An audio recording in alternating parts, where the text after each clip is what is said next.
And on my left, I have an artist, a social media sensation.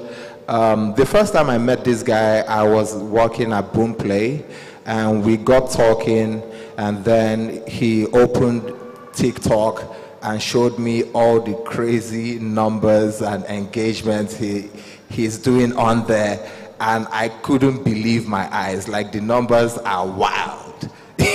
So I'm thinking, who else, who better to talk about this? He's on the journey, he's on the come up, but he's also been able to master these platforms. So please welcome M. Kido.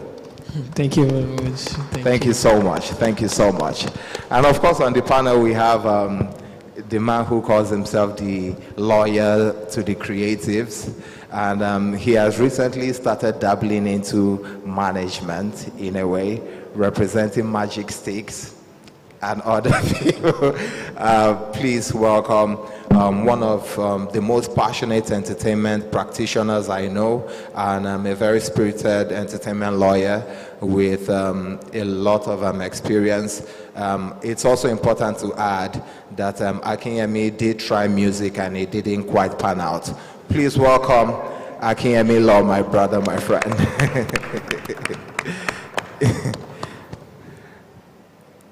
So, our guest, the last speaker I'm going to introduce is a friend, someone I've come to respect so much over the years because of the important work that she does, and just helping to drive the efforts of the company known as Mdundo within the Nigerian and African markets. And that's a company I love and respect so much because they are one of the people who are openly talking about payouts, like African platforms who talk about payouts. And I find that sometimes that's a conversation other platforms are not so keen on having. So it's beautiful, and every year the number, the amount being paid out increases. So I have no doubt in my mind that these people are on to doing amazing things. So of course they play heavily in the digital space. So we had to bring Rosemary Ofoegbu, who is country director for Nigeria for Mdundo. Thank you. Thank you so much. Thank you so much for taking the time to be here. So, bro, what does being an artist in the digital age entail now? Like, what does the release cycle or process look like for you right now? If you were going to put out new music, what are those things you consider? What are the avenues you consider? What works, what doesn't work? Basically, good morning first. For me, let me first acknowledge the presence of I do call him my mentor online, actually.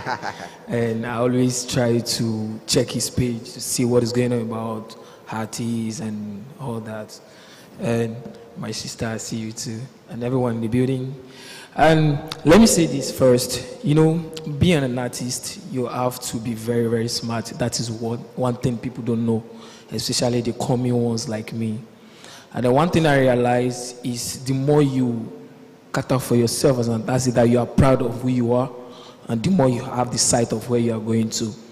And I could remember vividly, there was a time I was under a particular management for like 3 years without doing nothing, trying to hide my talents, because I was signed under a management with a co-artist, in which that gives a lot of, let me say, there will be a lot of envy in the game, but it depends on what you can offer and what you can do at that moment. And one thing I realized is doing your thing personally and knowing that this is what you're doing, and without having issue with anyone, can take you further in what you are doing. And then that's one of the things I do maintain. And basically about you yourself, what can you do? Now, what can you do? We have talents. Now, that talent has to come with something different.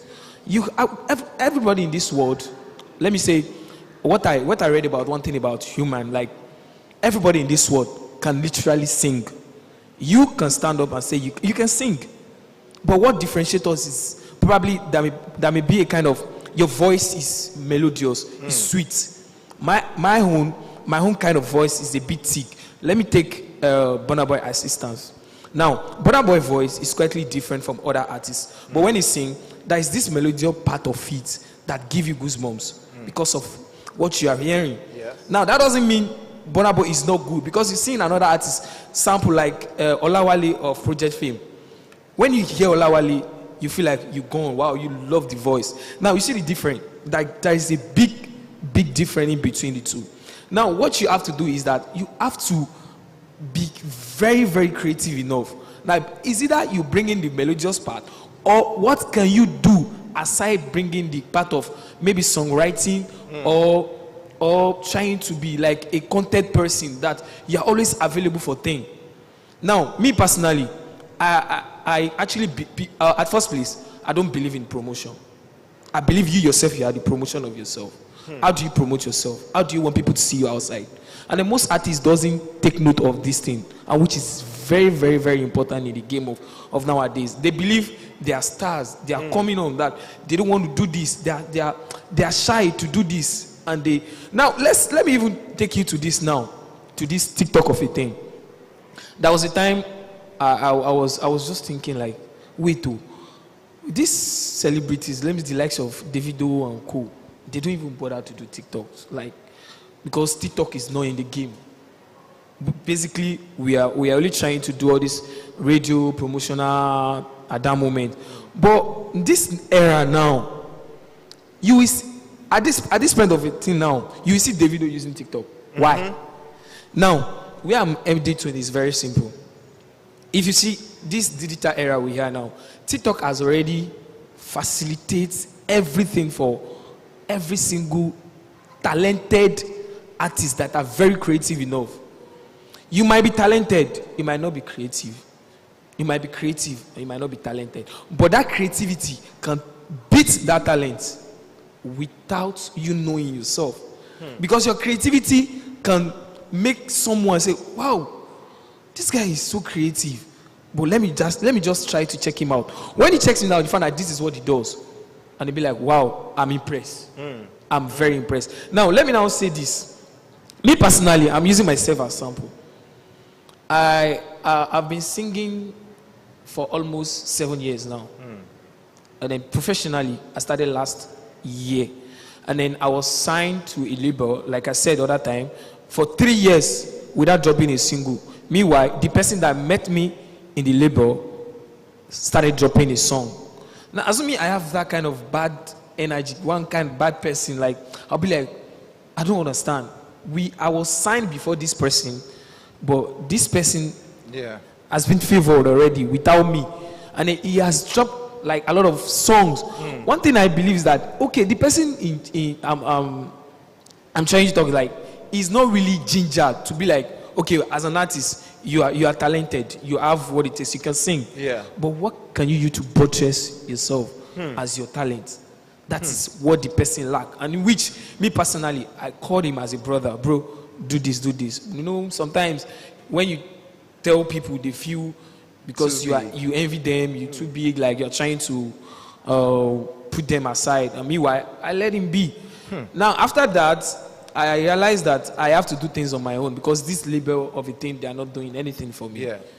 I just have to find my way and live. And then from there, I started my TikTok. How do I start? Trying to check out some people that have already done TikTok before. Like, how did they do this thing? How did they do this? And make some research online. After making some research, how does this TikTok of a thing work? And then I found out that it's a very simple app that you can even stand up, make a millions, or let me say, make a millions of naira within a couple of minutes. I was like, okay, why? Me, at first place, I was protecting my artist career. Like, this TikTok, I cannot be doing it. Yeah. What's it going to offer? It feels like you're doing too much. I'm doing too much. So when I realized that, the more I create content and I post, the more I get engagement from people. Guy, what's going on? What else are you supposed to be doing?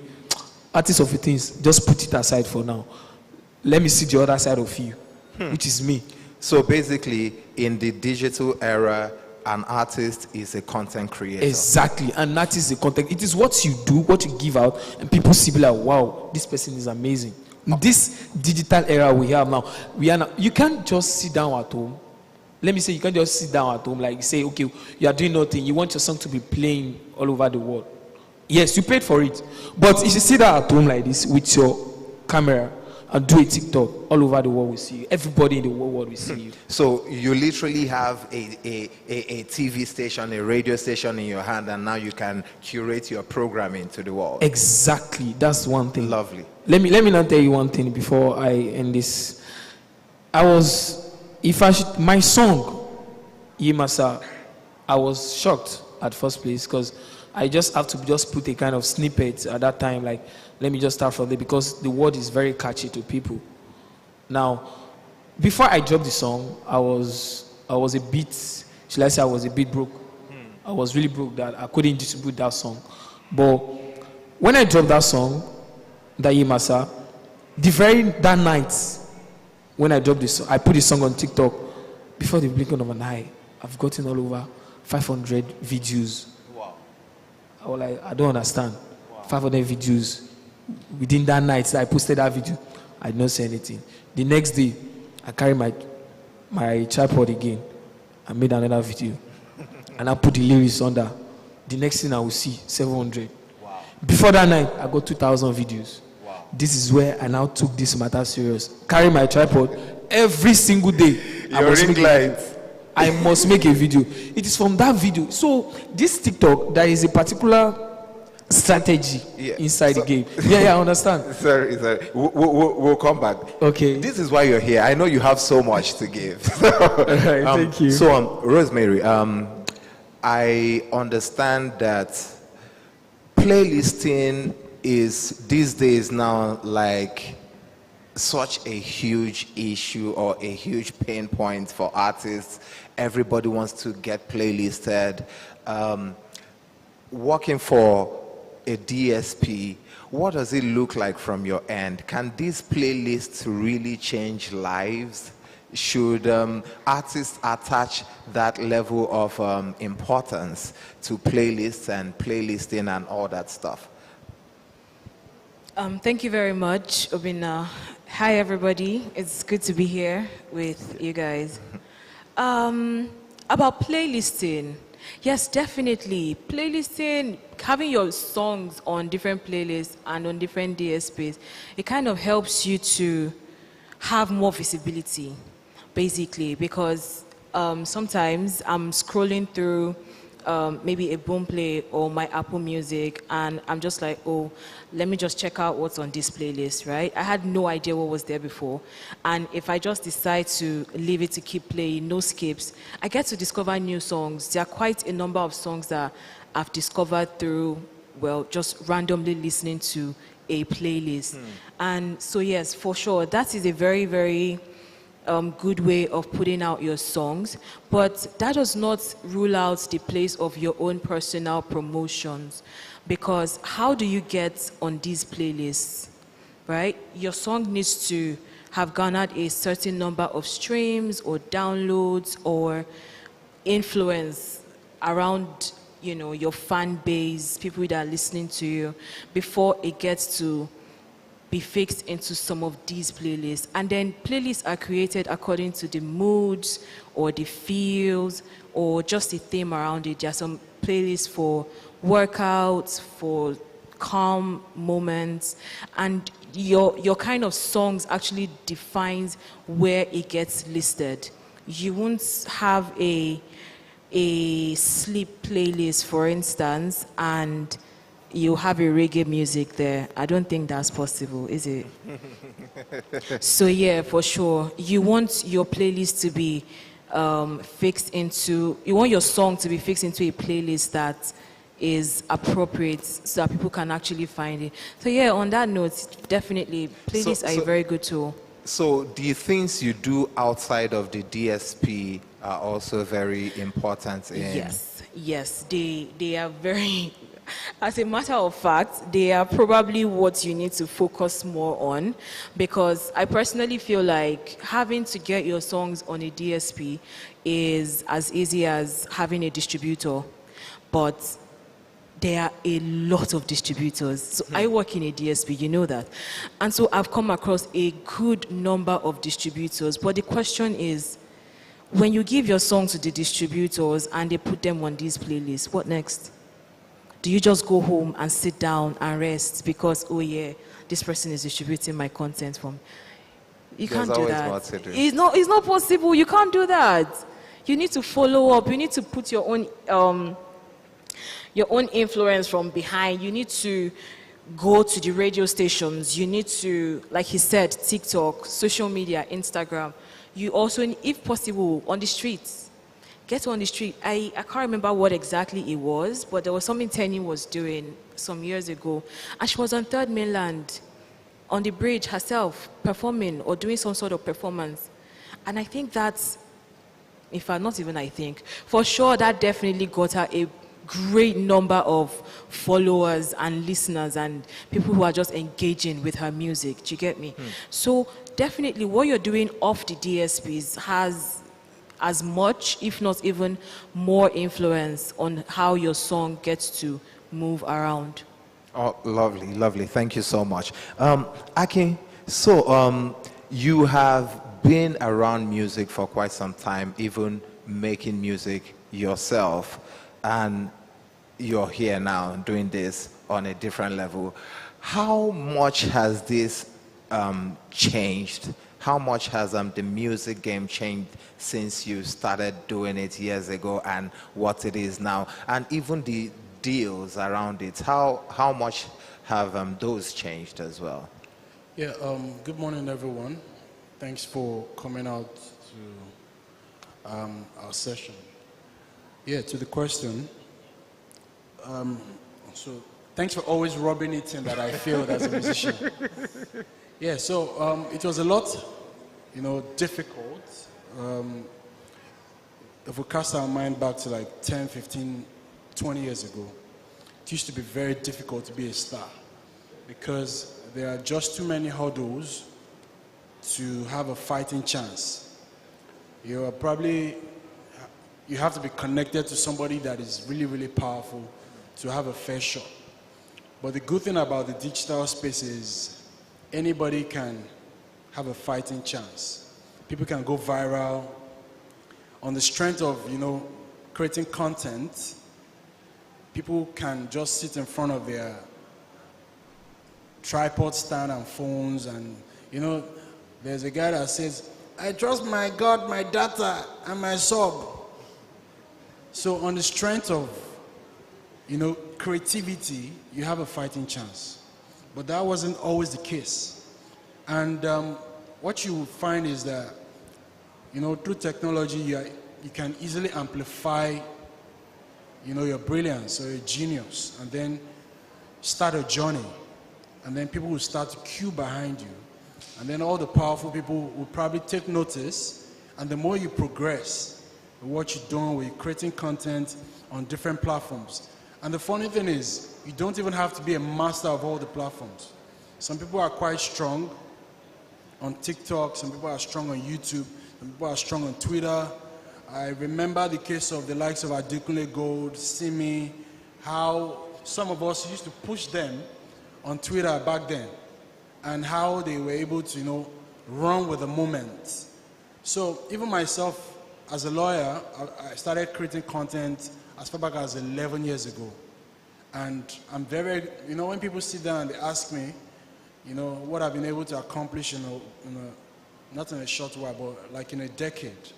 I think it's the accumulation of everything I've been doing, from creating content, putting myself out there.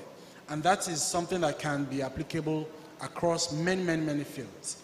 Now, back to the type of deals. Before our very highs, we've seen people go nuclear in like a 12 calendar months. I'm not sure. Okay, I think about this time last year, Fields dropped a record that changed his life. Before then, he was already creating music, but when Finesse came, And he started with releasing a snippet on TikTok. And that kind of like fetched him opportunities that would change his life. And in just 12 months, you can see him metamorphose from maybe like the producer that was trying to be an artist. And now he's an artist that has, released a couple of records. He's been to many, many countries. And his career as a recording artist has started. And he's able to demand, this was somebody we used to train together. And now, to catch views, it has to be a special moment to catch him in a particular place at any time. Because he's always in different countries, doing shows, promoting himself and all of that. So, everything I've said, is just the underlining messages with the digital space. There are no more a set way to become a star. There isn't like, oh, you have to meet all these DJs, you have to go to all these radio stations, you have to parlay with all these OAPs and on TV, on radio, you have to move this way. But everybody has a chance. You can become anything you aspire to be just on the strength of content creation. As far as you are drawing people to your message or your creativity, even when you start popping, everybody starts fighting for you. I've seen cases where on the strength of a trending song or a viral song on Twitter or on TikTok, we're seeing people sending deals, want to take a meeting. That wasn't the case 5, 10, 15, 20 years ago. So it's something that we owe to the new environment and the digital space. And it will get better, I believe, although we're starting to see some people constitute themselves as gatekeepers. But E.g. No, come on. There are influencers, that are now the Pocolis of this world, who are now very, very influential, and they get paid top dollar to promote your music. But again, I believe in investing in oneself. Relying on influencers can help to a certain level, but still being able to, sell your own narrative, put out your own content, build your own community, feed your own community. Yeah. I think it is more profitable than trying to lean on some other people. Lovely, thank you. Mkido, what is one of the gains of digital and digital music is analytics, or the back end. You can see what's happening, you can see your data, all that stuff. What is your data saying about what you're doing in Nigerian music? Like, are there people enjoying your music from obscure parts of this world? Like, how far is this? How far is the reach of your music and your efforts on social media? Frankly speaking, my song is all over the world.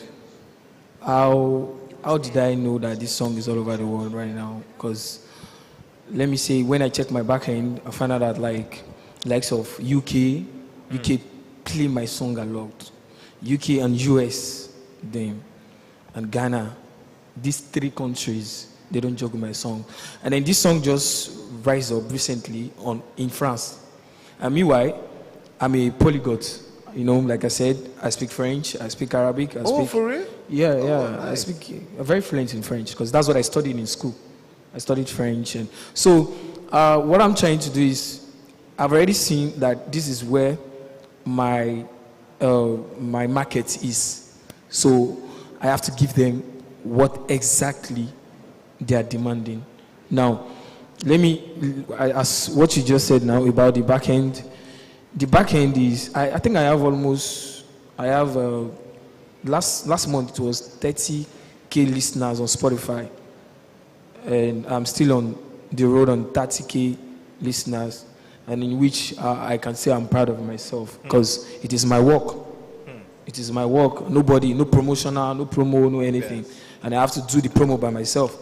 And then you know what it takes to just get just 1,000 of streams on Spotify. And these are organic. Exactly. And then the more things like this. And then my song has not been on any playlist though.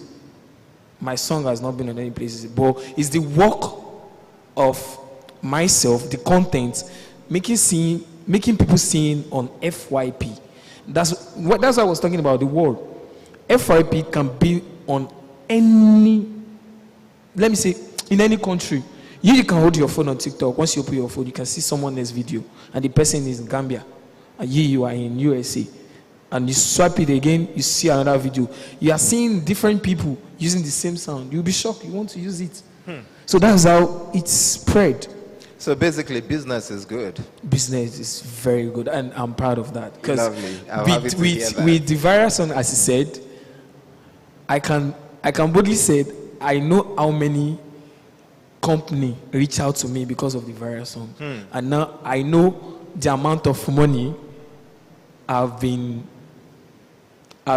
true to, like, guys, bring your next song, let's put it out for you. Let's do business. Wow, lovely, lovely.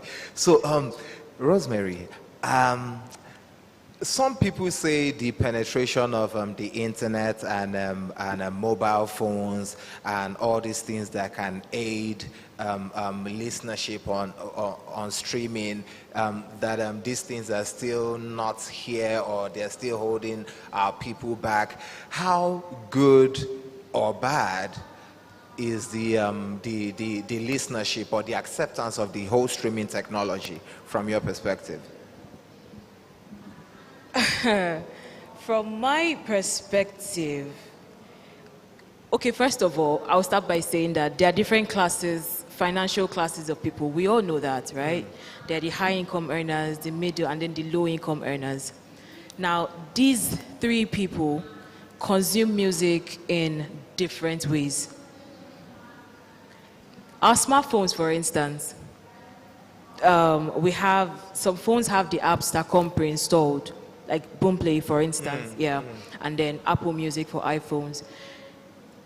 Of course, the usership of these apps, well, to a large extent, depends on, well, the phones that you're using, right? And yes, we accept streaming. It has come to stay. We're not trying to chase it away. And to be very honest, it's kind of the way forward, right? We don't want to be seen as pirating people's music or giving it out for free without people having to get paid for their work, for their efforts, and everything that they had to go through in their creative process. But then again, we now come to the middle and the low income earners who seemingly they can't afford maybe an iPhone. How do they get to consume music? Or music is not for them. Of course, they get to consume music now. So what happens? That's where the platforms like Mdundo comes in, because Mdundo kind of helps middle and low income earners to have access to this same music like you have on your streaming devices, on your streaming platforms for free, pretty much. Now, imagine someone has actually said that Mdundo is replacing Alaba. I don't know. I didn't say it. But yes. Now, people like this, for instance, they come to the platform and then they download these songs. The artists don't get sidelined because they get paid. They get paid what is due to them. So I feel like these platforms, while we are focusing on or having, especially as the charts on Apple Music, Spotify, Boomplay, it's kind of a thing to brag about. When you're topping the charts, you'll be like, oh yay, top 100, top this, top that. It's good, but then the question is how many people are actually streaming the music on such platforms that is giving you that top 100? And a lot of people don't exactly consider that, because when you look at it, it's considerably low. And if there are 20 people that are streaming music on a platform, and out of that 20, maybe 10 or 15 of them are streaming, you get to the top 100 for sure. But it's still just 15 people that have streamed, but you're in the top 100.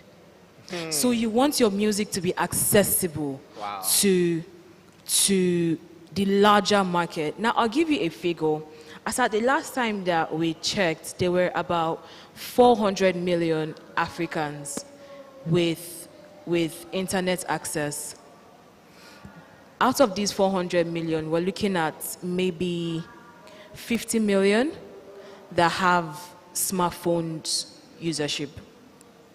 Now, what happens to the rest of them? These are the people that use the feature phones. They get to download. You just whip out their phones or download Finesse by Fields. I want to download this from Opera Mini. Do you understand? Now, when they do that, where are they going? They're going to Niger Loaded or Too Exclusive or Trendy Bits. And correct me if I'm wrong, but I don't think these people pay royalties to the artists, do they? No, they don't. So, as a matter of fact, I think there was a time when people actually used to pay money to these blogs to have their music on them. Absolutely, absolutely. So Yes. you're paying people to rip you off, basically. which is very, Which very is funny. it's funny. It's funny. But thank God that people are actually getting smarter. Knowledge is everywhere. So you don't even have to go so far out to get it. Yeah. It's literally at your Yeah, fingertips. but the way I'm seeing it, if I'm correct, if we have 400 million people with internet access, Yeah. and 50 million out of those are, the smartphone guys, Yeah. I guess that means there's still a huge market is. of people to be won over. There is. Into Streaming, onto the streaming services. yes. Well, yes, for sure and there the whole is. streaming habit. Yes, there is. But then again, look at our economic situation. And not just in Nigeria, in Africa as a whole. We have not been the luckiest or the best at managing our economies. So people are always going to fall below that poverty line. But you cannot say that because these people are below poverty that we need to push them aside and we're not going to cater to their musical needs. No. You still have to cater to them somehow. So That is where even Mdindo before, comes in. so in these conversations, we always hear about premium and freemium. So do you think the freemium tier is important? Do you think they play a key role, even though financially they might not be adding so much? But do you think it adds something, like the guys who just enjoy the platforms for free and, Yes, of course. So for the freemium services, regardless of how much you're making, I feel like the numbers are very good. Because when you go to, on the international scale, for instance, you're having a conversation with international labels, your numbers will actually present a very good leverage. Nobody is going to exactly ask you, oh, how much have you made from this? But the question is, how many followers do you have on Instagram? Or how many streams? Like you've asked Mkido, how many streams do you have on your back end? How many people are currently listening to you on Spotify? Those numbers are very important. So regardless of how much is actually coming out of it, for sure, you definitely need the numbers behind you. Awesome. I guess when you give attention to something, you have paid something. Of course, yes. Awesome. So, Akin, we know you're very passionate about creatives in general, but within the music space, you're passionate about the producers, which I think is very impressive because even as I find that a lot of managers do not necessarily know what to do with managers. So when you took on that, well, I guess that's what visionaries do.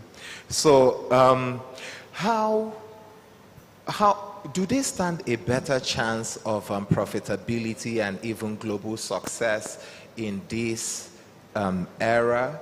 Or is there also the problem of having too many beat makers and producers and the competition is just, Yeah, so the thing is, I'm not the most brilliant lawyer, even in the music business. And a lot of the people you see thrive on the digital space are not necessarily the best at what they do. But of course, there are benefits to being able to use what you've got to win over people and have your own community. No matter how much you're trying to counsel certain people, even some pastors, maybe so many scandals have been reported that a particular pastor is something. you still find that there are still followers that will still be in church that very evening when the news of the scandal broke. Same thing with politicians. So, as anybody that is able to, you know, as a beat maker, a songwriter, a lawyer, a talent manager, if you are able to define your own space, to say, okay, this is who I am, this is what I do, this is the platform that I've chosen to share a bit of myself with the world. As much as you stay true to that, the people who find your message useful will gravitate towards you. The Bible says, by their fruits you shall know them, right? So same thing. If you are a producer, I do not think you can even attain success faster than if you commit to building your own community online. So one of the biggest, highest charting, earning producers in Nigeria is a guy called Ransom Beats. And he's not your typical record producer. He's not a typical industry producer. In fact, he might not even have a record in the top 10 or top 20. But I'm sure nobody makes as much money as he does in Nigeria. Why? He has chosen to dominate YouTube, BeatStars, and to just own his own community. There are no middlemen. Okay, maybe there are middlemen because there's a platform that is using. So he's understood how to use YouTube and BeatStars to get people to license his beats. There was a time I saw a screenshot of over $500,000. Wow. How can a beat maker make that much? Over maybe like 4 or 5 years. When we don't even have A-list musicians that can beat their chest and tell you that they've grossed $500,000 from whatever venture they've been participating in music. So that is to show you that even if you don't like my face, but I already own my space, and I own my own customers, I own my own followers, that's I own currency. my own fans, and they're supporting me, and they still find me relevant to what they're doing.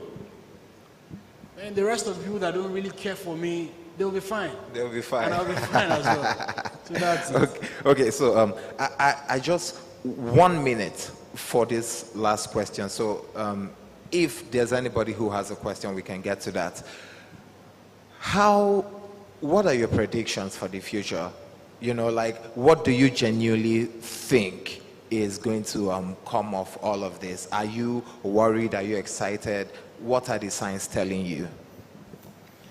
Me, personally, I'm really excited because this is not who I was before, and who I'm seeing right now is making me happy than like who I'm going to see tomorrow. Because what I'm seeing right now, because there is a lot of joy in front with what I'm doing right now and with what I've done for me to get to where I am today.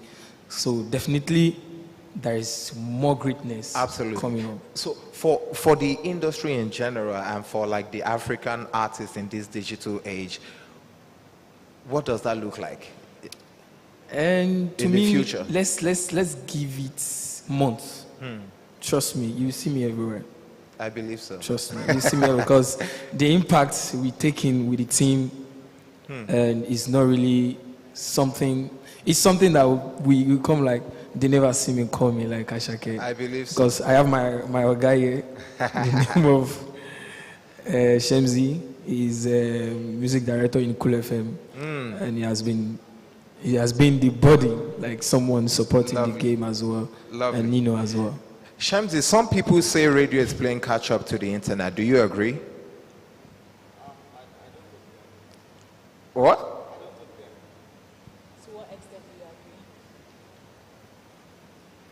So I don't totally agree with that, though, because in as much as we are saying radio is no longer relevant, to be very honest, like there are a lot of artists that are still breakout stars from radio.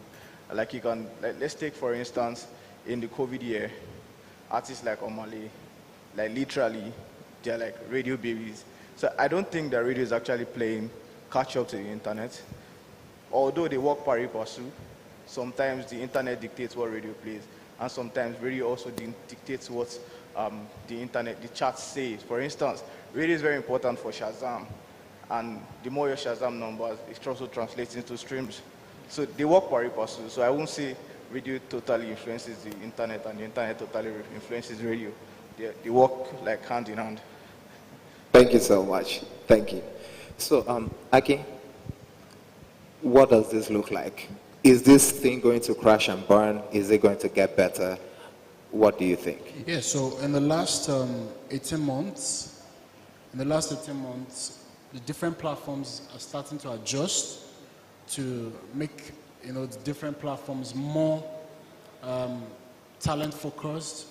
So now on Spotify, it is easier to just tip, podcasters, or it is now a lot easier to support the talent. Same thing, TikTok is getting more user friendly to the point that now you can even support the talents and the creators easy.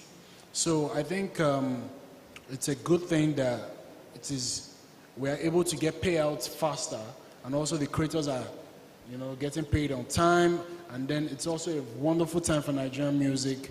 I think with the whole Niger to the world movement, I think we are in for a good time. In the next 2-3 years, we'll probably be catching up to the Latin music market. Amen. So it's an interesting time to work in music, and I'm happy.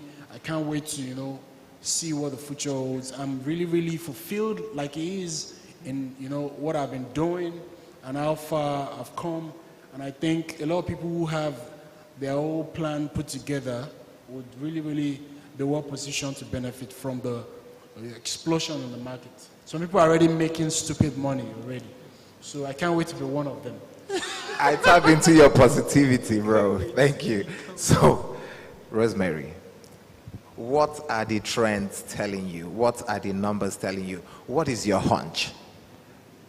The future. Yes. Okay, so I see more international collaborations within Africa and outside Africa, as it has already started anyways. There are more brand activations with artists, more brand endorsements, just basically more of everything, more awards. I mean, they just concluded the Grammys, and we are also very proud of Thames. So there's definitely more awards coming in. There are more artists springing up for sure. And the environment is really big for everybody to just come in, create your own space, do your own thing, and grow. So I would actually love to see a space with less need for competition, especially the negative parts. I mean, there's healthy competition, definitely, but fans having to pitch to people against it, nah, we're bigger than that now. So it's a big pie. Yes, the pie is big enough to go around. Everybody just come in, bring your A game, focus, get your head down, get your team straight, and have your share. Thank you so much. Anybody wants to ask a question? Any questions? Toby, Johnny. Okay, all right. So, guys, thank you so much.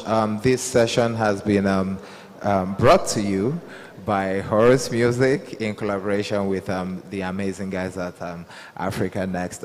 Horus Music is a music distribution company and label services company, and we're out to do amazing things in the business as well. So thank you so much for being a part of this session. Thank you so much for being here, guys. Thank you. Thank you. Thank you for having us. Yes, yes.